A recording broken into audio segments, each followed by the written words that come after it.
were talking about the inclement weather there that is taking place, especially in Malmesbury, where we saw that dam wall collapse. And of course, those 2 children that were swept away, but also found safe. So quite a lot of concern even around inclement weather, as you heard then from the gift of the givers. And we speak now to the University of KZN's Town and Regional Planning Department, from the Town and Planning Department, that is Professor Hope Magidimisha-Chipungu. Prof, thank you so much for your time this evening. Of course, a lot of concern tonight. And as we've just heard from Gift of the Givers, the weather itself is playing a huge role here, and it does look like things are not easing up somewhat. So we're looking at this farm dam bursting its banks in the early hours of this morning, leading to this particular damage. We saw extensive infrastructure damage. Your initial assessment on what we've seen in terms of the visuals? Yeah, my initial assessment is that it's really a concerning situation. Maybe let's start there, and it's unfortunate for the people who are affected. But what comes to question is that we didn't know about this. Is this an accident? And if it is an accident, how so? Because from principle of just designing a dam, but also of the dam management, you would expect that there has to be what we call a hands-on monitoring or live monitoring to say how much water is going into the dam and whether the reservoir is filling fast, and what does that mean. That is the first thing. So we're talking about the hands-on live information that needs to be fed back to people who are able to. Prof, before you continue, it's something that is very important that you're talking about here, and I want to see if we understand you correctly on this hands-on and this principle of designing. Are you saying that these are things that can be foreseen and possibly prevented? Yeah, I mean, if you are monitoring the rainfalls, right, you will know that now the dam is about to get full. Right, because you know the capacity of the rain and the capacity of the dam that you have. And then you have to activate what we call the emergency plan, right? So if the dam is getting full, what strategies do you have in plan to make sure that people are not affected? And that speaks with your management, your continuous management, and also your awareness within the area. So people who stays around that areas, do they know what to do when the dam get flooded? Where do they go? Who do they talk to? Where do they run to? And I think those are the questions that we're supposed to be asking ourselves. And if we don't know about that, then it's a question that we need to really look at it closer, what really happened. At this point, I'm not privileged enough to tell what exactly happened because I've not been on site. But what I've been asking myself is that didn't we see this coming? Is it the question of this infrastructure itself or the dam itself? What happened there?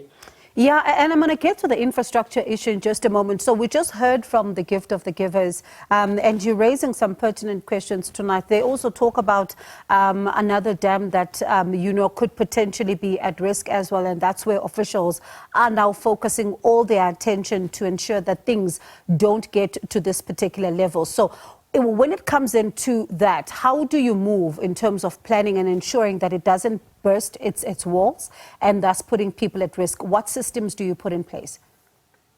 Now, obviously, it's how you design the dam to begin with. So the infrastructure. So the engineers will also give you detailed specification on what needs to be done. But also, what you need to talk about is the rescue plan when this is happening, and which I don't think people within the communities are aware of that. So what are you going to do once the dam get full? And also we also have to talk about the land use management around it. Is that when the dam gets full, how are you channeling your water? Because obviously you should expect that at some point the dam will get full, but where is this water going to go when the dams get full? What is the channel? And how sustainable that is, and durability of that. At this point, like I said, I'm not privy to any of that because I've not done investigation. But these are the questions I'm sitting here as an urban planner and asking myself to say, what really gone wrong here?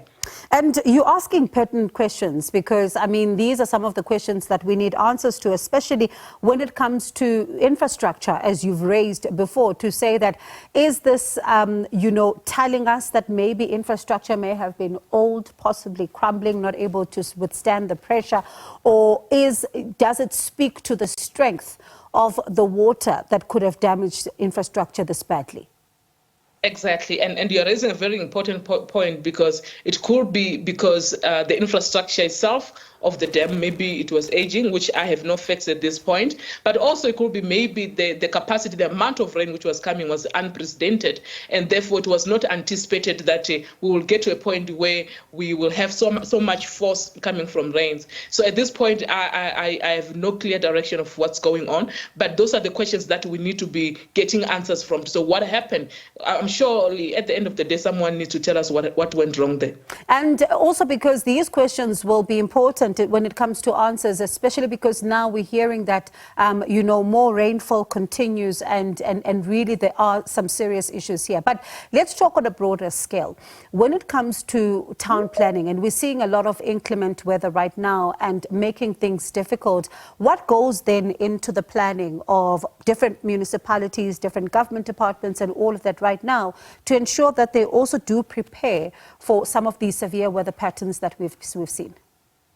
Yeah, I think that's also a key question, is that planning, especially urban planning, it's also has to be understood in the context of other disciplines, right? So especially if you want to start talking about the inclement weathers, severe weather storms, and the list go on. So there are a number of things that needs to be done, right? We need to prepare, right? We need to make sure that we are ready. When the disaster comes, we're ready. We need to have that. Then the other level of planning will be, when the disaster is happening, what do we do? I think what we have been focusing on has been more on alerting people and early warning, telling people that, of course, there will be heavy rainfalls, therefore you need to be aware of, but we're not directing people. So now, if I know that there's going to be heavy rainfall, what do you want me to do? Where should I go? What should I do? What does this mean for me? And I think this is where we need to start focusing on, to say, once we issue a warning, there has to be instructions to follow to say, this is what you're supposed to do. This is where you're supposed to go. But at this point, we also don't know where to take people because we have not planned for that, right? So if there's a severe, maybe tornado coming, we know that this is the line in which it's going to hit. We don't know where we're going to take the people because we've not put infrastructure in place, which are called safe haven. So those are some of the issues that we need to look at. There are a number of issues, strategies that we need to look at it, of course, but it's categorized in 3 categories: before, during, and after. Prof, I can speak to you the whole night. You're really arming us with information here, but hopefully we'll circle back to this conversation. Thank you so much, for just getting us thinking about some of what we're seeing unfold before our eyes. Appreciate your time.